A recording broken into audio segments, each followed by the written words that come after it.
Tonight on Ukraine Today, destruction in Crimea. Ukrainian drones hit the military airfield Saky.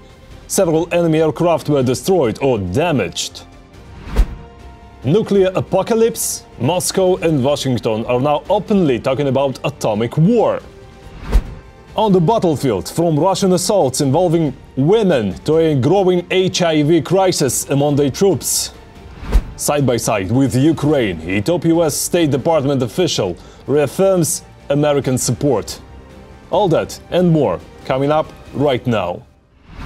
Hi there, my name is Volodymyr Robchun. Hit that like button, subscribe, and let's dive into the news. The Ukrainian security service drones struck the Saky military airfield in the temporarily occupied Crimea. Reports say one Russian aircraft was destroyed and 4 more damaged. A major loss for the enemy and, most importantly, more Ukrainian lives saved. And that is priceless. Meanwhile, Ukraine's defense forces targeted fuel depots at Sochi airport in Russia's Krasnodar region. At the time of the attack, Russian military aircraft were reportedly stationed there. So far, it's unclear whether any of them were hit. Over the past 24 hours, Russia lost at least 1,010 troops, killed and wounded. Since the start of the full-scale invasion, that brings the total to 1,057,140 Russian soldiers. On top of that, Ukraine's defense forces took out 1 Russian tank, 8 armored vehicles, 28 artillery systems and dozens of other pieces of enemy equipment. Russia is sending women into assault missions. This is happening near the city of Pokrovsk. The video was shot by Ukrainian soldiers. And according to available reports, this isn't the first time. Similar assaults were recorded back in 2024. But they have never been widespread. Not yet. What has become widespread, though, is something else. HIV infections among Russian troops. Yes, you heard it right. The actual human immunodeficiency virus. Details in this report.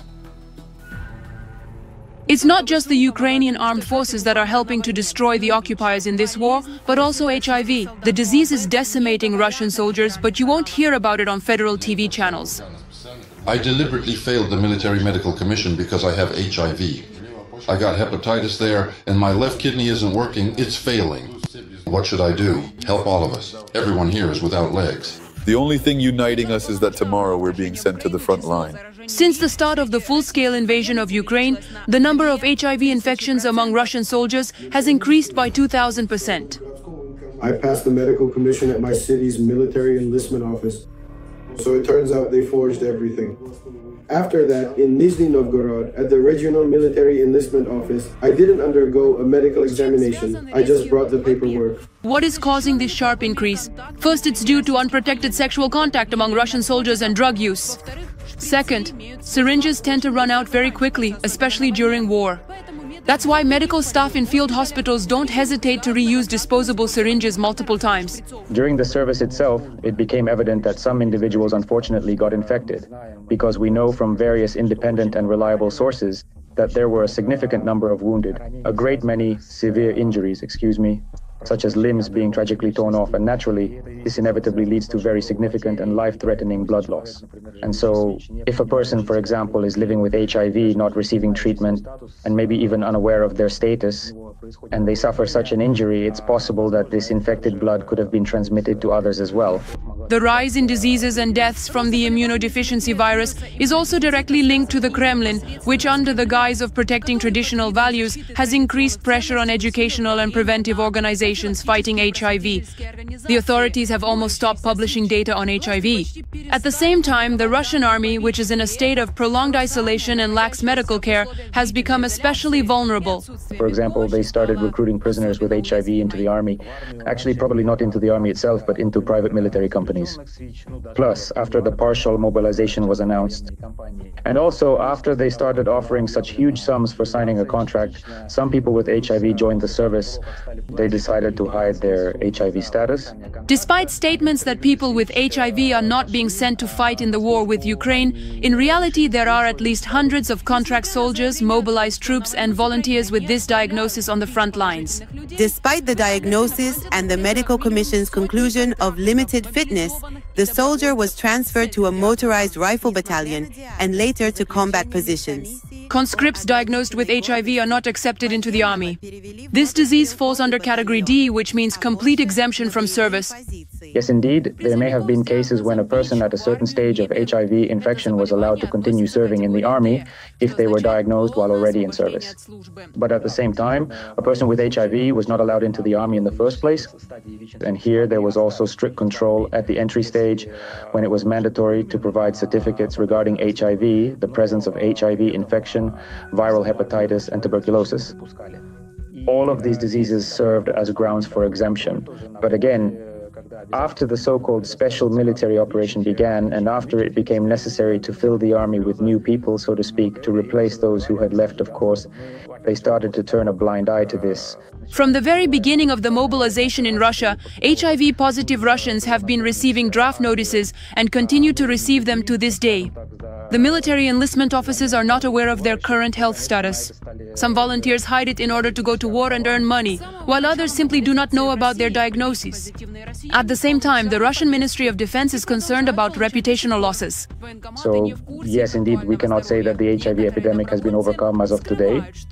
And unfortunately here, I'm afraid officials from the Ministry of Health just want to be overly optimistic. In 2025, it became known that entire assault battalions were being formed from people with hepatitis and HIV. Last time, he was there for 7 or 8 months and was constantly on the front line. But back then, he didn't have this diagnosis. He had strength, he could run, and so on. We can't rule out that now they'll gather everyone with diagnoses and throw them onto the front line. The situation is so bad that these units, even though they undergo training, are deliberately being sent by the Ministry of Defense to be disposed of on the battlefield. Despite their training and the shortage of people due to losses. I went through the military medical commission and they found I had HIV. They told me to wait for the Central Medical Commission for my discharge. Today, the commander said he's sending me back to the combat zone. A soldier like that is a risk in war. The infection could spread among other servicemen. But in addition to this, the Russian occupier creates difficulties in providing medical assistance to the wounded and poses a direct threat to medical personnel who are already scarce on the front line. By the end of 2024, the number of infection cases in the Russian Federation's army had increased 20-fold. Since 2022, Putin has been heavily engaged in the war, and the Russian Federation has entered the top 5 countries in the world for new HIV infections, surpassed only by South Africa, Mozambique, Nigeria, and India. For this government, people are just a resource. For example, a resource to wage war. That's why, on the one hand, they need healthy, strong people, in a fascist sense, you could say. But on the other hand, we also don't know how many people with HIV have been sent to the combat zone. There are absolutely no statistics on this matter. How often they inject themselves there every day, and how many heroes will come home to have children? We have no idea. Due to sanctions and lack of funding, a record number of interruptions in antiretroviral therapy medications were reported in 2024. But not only is the Kremlin killing Russians by starving them of essential medications, they are also putting Ukrainians in the occupied territories at risk. There is no reliable data on what is happening with therapy in the occupied territories. Back in 2022, the UN reported that antiretroviral therapy centers in these territories had been shut down. Thanks to the Kremlin's attitude towards serious diseases, the demographic and economic consequences of the outbreak will be felt for decades and may even prove more devastating than the consequences of the invasion of Ukraine.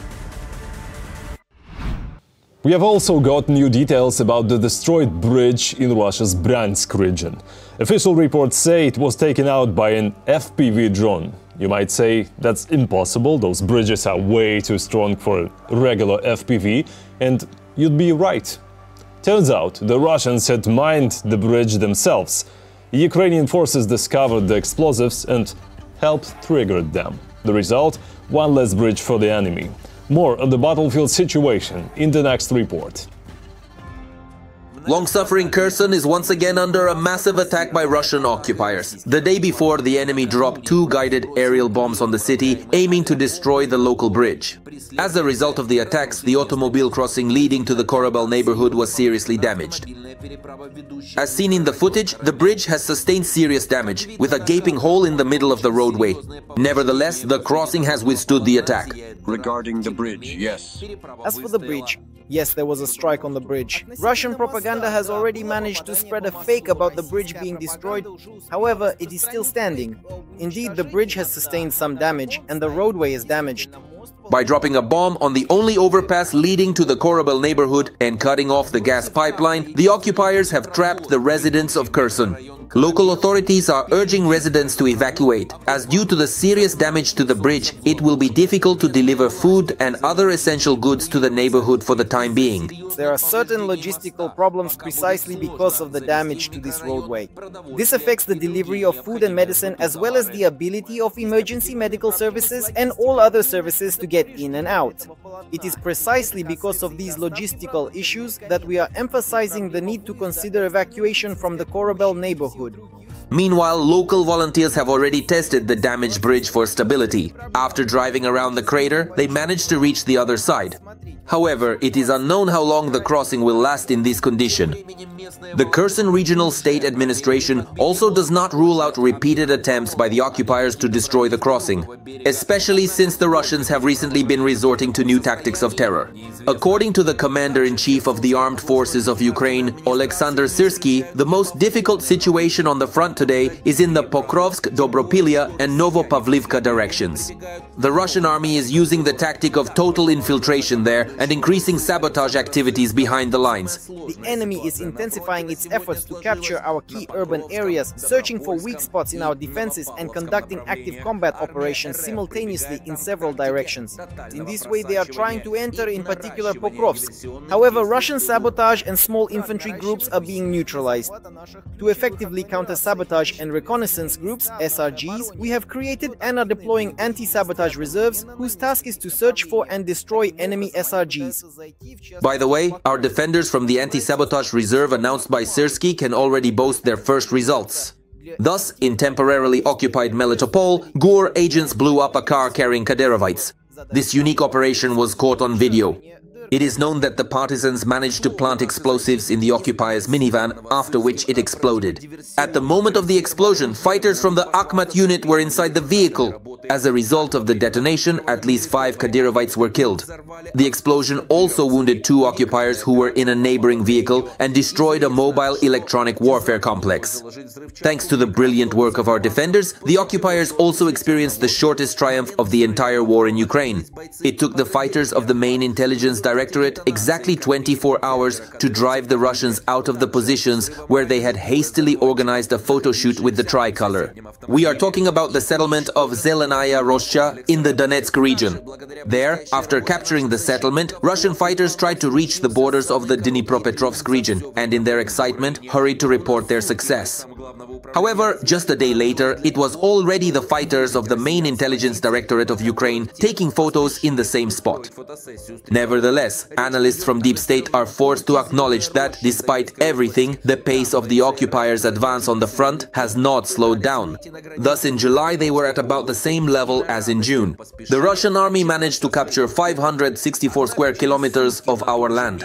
The analysts also broke down the data for all directions of the front, clearly showing what percentage of lost territory and what percentage of assault actions fall on each of them.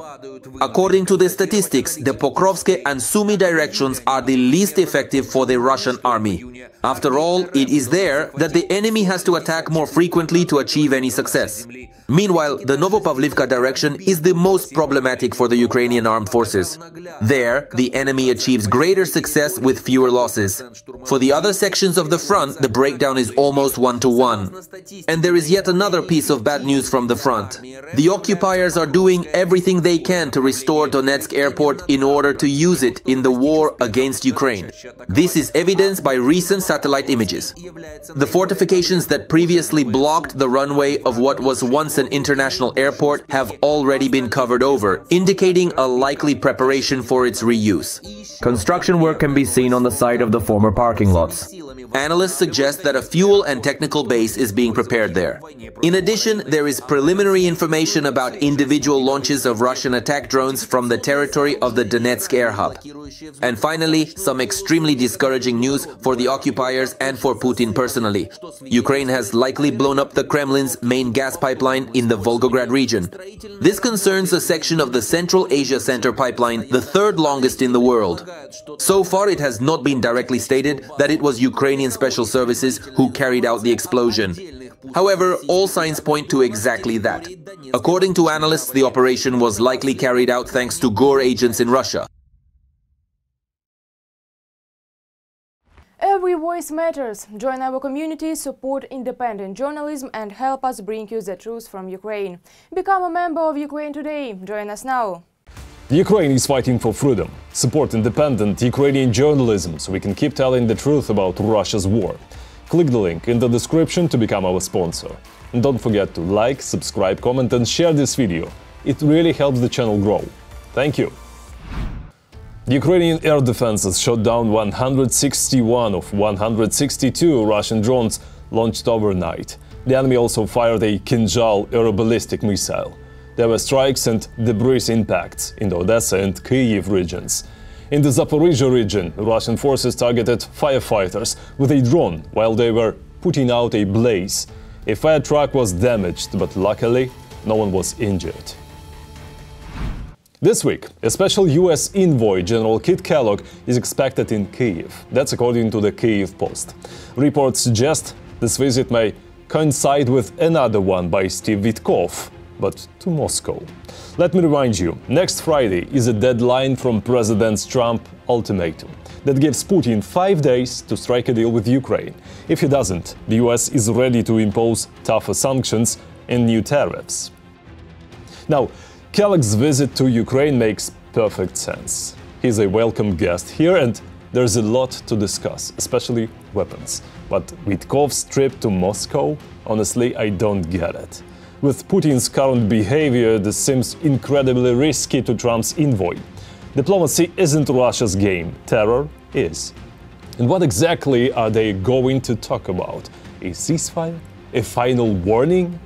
In my opinion, cancelling the Moscow visit sounds a lot more reasonable. But of course, it's up to the White House and Trump himself to decide. So let's see what happens next. Meanwhile, the US says it will continue standing side by side with Ukraine. That's according to Minion Houston, deputy spokesperson for the US Department of State. She said the ultimate goal is a lasting and sustainable peace in the region. Well, I'll be clear by stating this administration does not want a quick fix. This administration wants a long-lasting, enduring peace in the region. We want to continue standing shoulder to shoulder with Ukraine as Ukraine calls for a ceasefire that is comprehensive, that is full, that halts any assault on civilians, on critical infrastructure.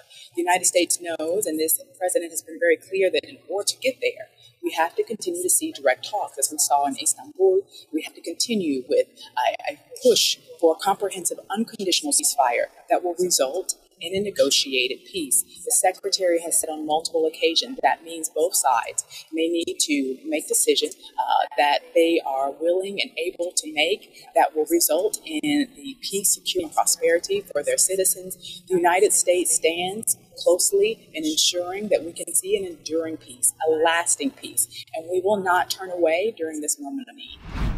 Nuclear threats are no longer behind closed doors. Moscow and Washington are now speaking openly about atomic war. And this affects far more than just Russia, the US and Ukraine. Details in the next report. The threat of nuclear war knocked on Russia's door at the invitation of Dmitry Medvedev. Donald Trump sent a clear signal to Putin. Under the current US president, nuclear blackmail will not work. In response to the extremely provocative statements made by former Russian President Dmitry Medvedev, who is now the deputy chairman of the Security Council of the Russian Federation, I have ordered 2 nuclear submarines to be deployed in the appropriate areas in case these foolish and provocative statements turn out to be more than just words. As proof of the seriousness of his intentions, in an interview with American media, the head of the White House first declared Washington's readiness for nuclear war with Moscow. The former president of the Russian Federation started talking about nuclear weapons. And when it comes to nuclear weapons, we must be prepared, and we are fully prepared. He then confirmed that U.S. nuclear submarines have been deployed to the shores of Russia.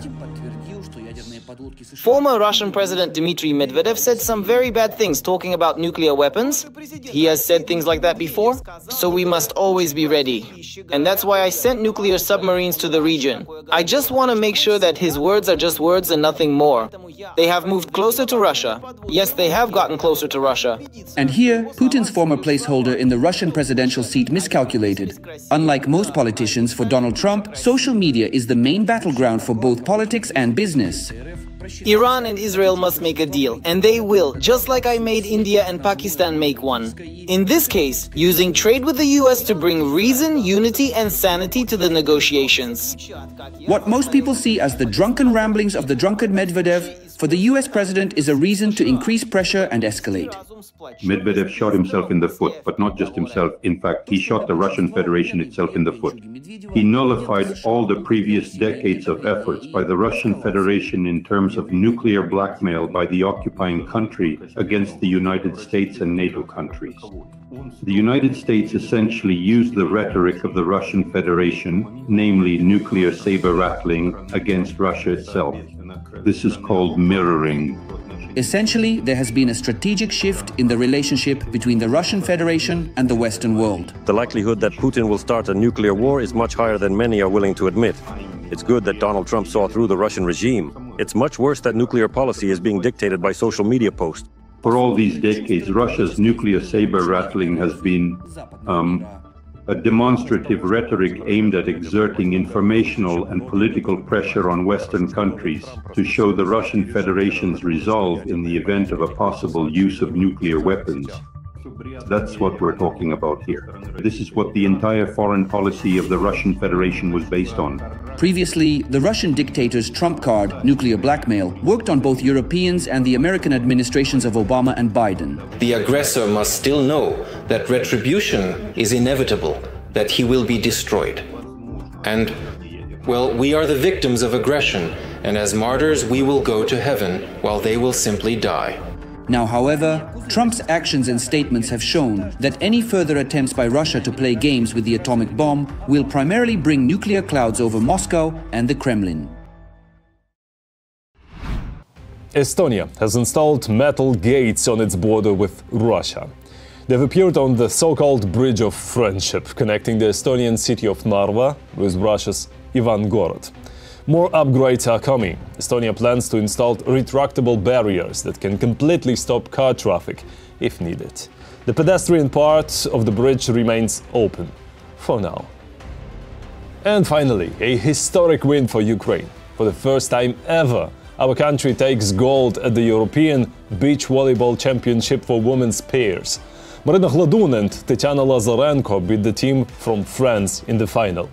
There's more. Ukrainian racer Alexander Bondarev, just 16 years old, took first place in a Formula 4 race. He posted on social media, "Slava Ukraini! Heroям slava! Glory to Ukraine! Glory to heroes!" That's all for today. Thanks for watching. Thank you for your support. Strength to Ukraine's defenders.